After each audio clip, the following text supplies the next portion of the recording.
이준석 국민의힘 대표로 시선을 좀 옮겨보도록 하겠습니다. 선대위 복귀하느냐 마느냐 얘기해 볼까 하는데요. 여기에 대해서 여러 사람들이 얘기를 꺼놓고 있습니다.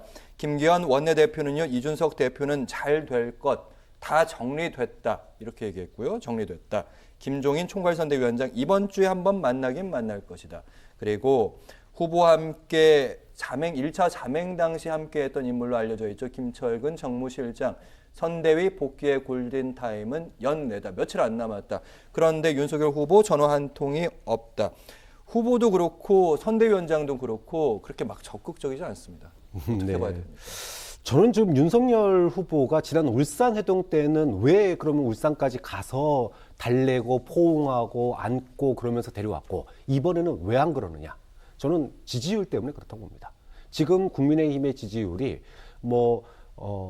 전화 면접 조사든 ARS든 다 이재명 후보에게 지금 역전당한 상태거든요. 자, 이런 상태에서 전략을 어떻게 짜느냐 굉장히 중요한 상황입니다. 근데 최근에 어제 오늘 윤석열 후보의 발언을 보면은 정면 돌파하겠다라고 하는 의지가 엿보여요. 즉 반문 전선을 갖다가 확 그어가지고 내 편이야, 네 편이야.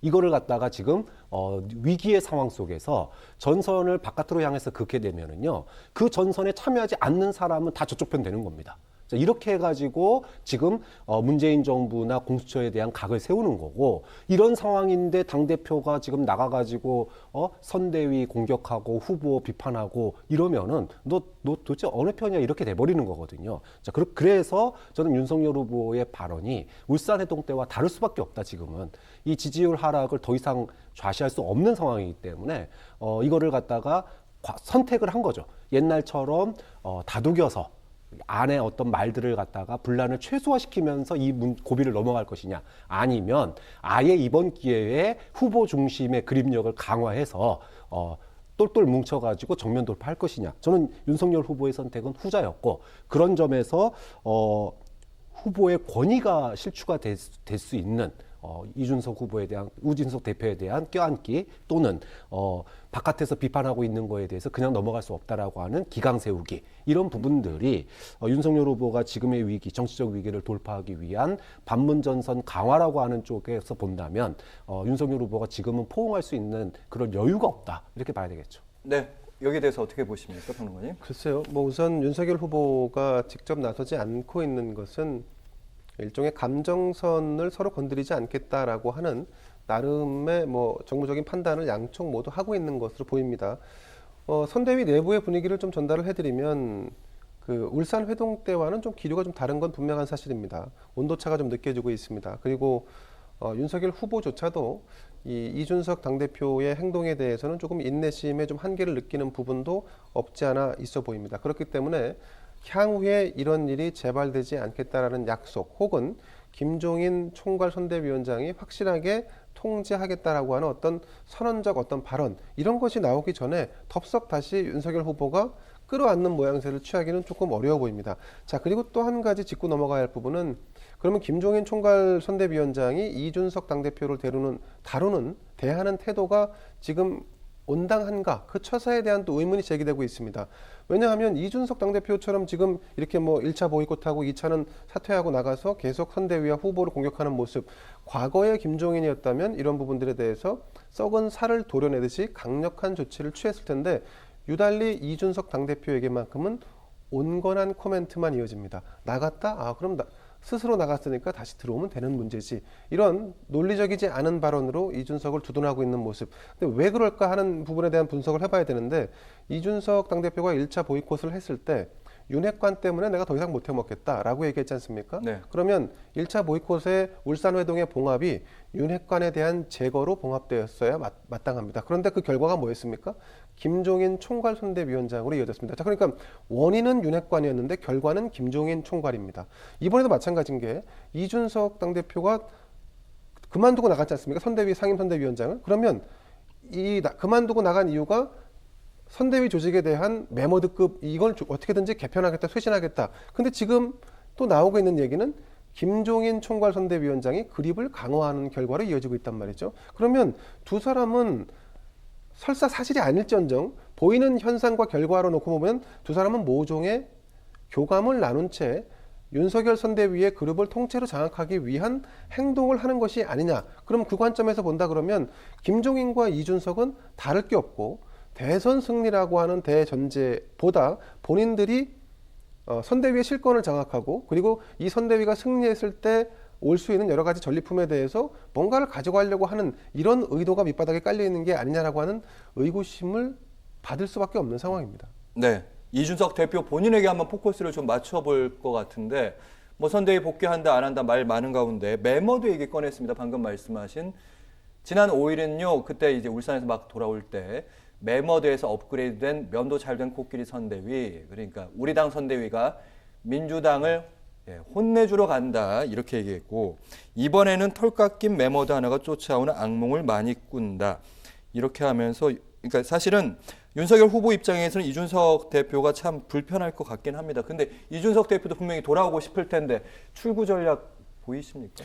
글쎄요, 뭐 본인이 알아서 나갔으니까 본인이 다시 들어오겠다 그러면 김종인 총괄 비대위원장이 받아주시겠죠. 뭐 두 분의 관계가 약간 모호한 연대 관계가 있어 보이니까요. 다만 누범이지 않습니까? 이번 이준석 당대표의 이른바 일탈 행동이 처음이 아니라 누범이라는 점에서 고의성이 의심받는 부분이 없지 않아 있습니다. 결국은 복귀하겠지만 복귀해서 과연 이준석이 원하는 실권을 장악할 수 있을까에 대해서는 저는 의문을 갖습니다. 그리고 지금 현재 이준석 당대표가 코너에 몰려 있는 상황입니다. 이를테면 성상납 의혹이라는 어떤 의혹도 제기되어 있는 상태고 당내에서는 그럴 거면 당대표 그만둬라라고 하는 요구도 받고 있고 일반 여론도 이준석 당대표에게 그렇게 호의적이지 않습니다. 그래서 결국은 선대위라고 하는 울타리에 들어올 수밖에 없는 상황에 직면해 있습니다. 그런데 만약 선대위에 이번에 복귀한다면 아마도 윤석열 후보 측에서는 윤핵관 문제 그리고 자꾸 메모드라고 주장하면서 선대위를 축소 혹은 재편해야 한다라고 하는 이런 주장, 그리고 선대위에는 전략이 없다라고 하는 계속된 공격, 과연 그 부분을 이준석은 어떻게 해소시킬지에 대한 답을 제시해야 할 겁니다. 네, 그럼 박창원 교수님, 이준석 대표 진짜 연내 돌아올 수 있겠습니까?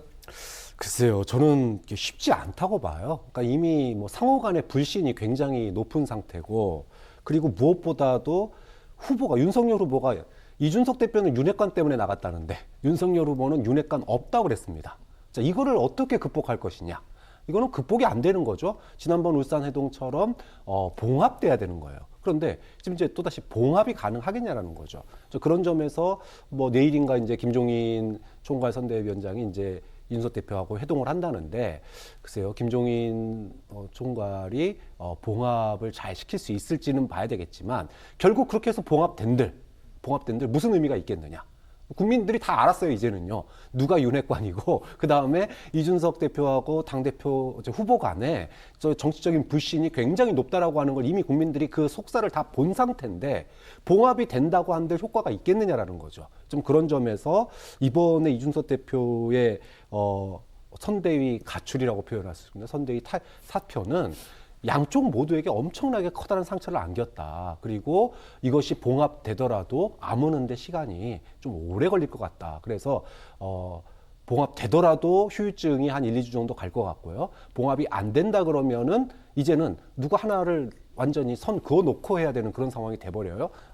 내분이 더 심화될 가능성도 있기 때문에 그것을 최소화하는데 김종인 총괄 선대위원장의 역할이 과연 어디까지 미칠 수 있을지, 뭐 김종인의 소위 힘, 김종인의 영향력, 이거를 연말 연초에 좀 지켜봐야 될 것 같습니다. 근데 이제 사실은 지금 이준석 당대표가 이렇게까지 일탈 행동을 하는 그 근본적인 기저에는 대선을 승리해야 한다, 정권 교체를 해야 한다라고 하는 그 큰 전제가 있습니다. 네. 그런데 그 전제를 실행시키는 방안에서 이준석 당대표가 생각하는 것은 윤석열 후보가 고집을 꺾고 선대위가 만들어주는 그 그림 위에서 충실하게 역할을 수행할 그런 의지를 피력해 달라라고 하는 요구를 사실 하고 있는 겁니다. 근데 또 역으로 보면 윤석열 후보 입장에서는 내가 지금 국민적인 지지를 받고 외곽에 있다가 당신들이 원해서 당에 들어왔고 경선까지 다 치렀는데 어떻게 이렇게 계속되는 요구만을 하느냐. 이제는 내가 될 수 있도록 나 중심으로 선대위를 꾸리고 그리고 거기에 대한 지원 사격을 해달라라고 하는 부분에 대한 정리가 조금 더 남아있다 정도로 보시면 될 것 같고, 봉합 아마 내일 김종인 총괄선대위원장과 이준석 당대표 만나면 봉합이 될 텐데 복귀를 할 텐데 복귀한 이후에 조금 더 아름다운 모습으로 윤석열 후보와 이준석 당대표가 좀 대화를 하는 모습을 액션을 좀 취해주면 좀 풀리지 않을까 하는 생각도 해봅니다. 네, 내일 진짜 복귀한다는 얘기 나오는지 지켜보도록 하겠습니다. 김대현 시사평론가 그리고 박창환 교수와 함께했습니다. 말씀 잘 들었습니다. 고맙습니다.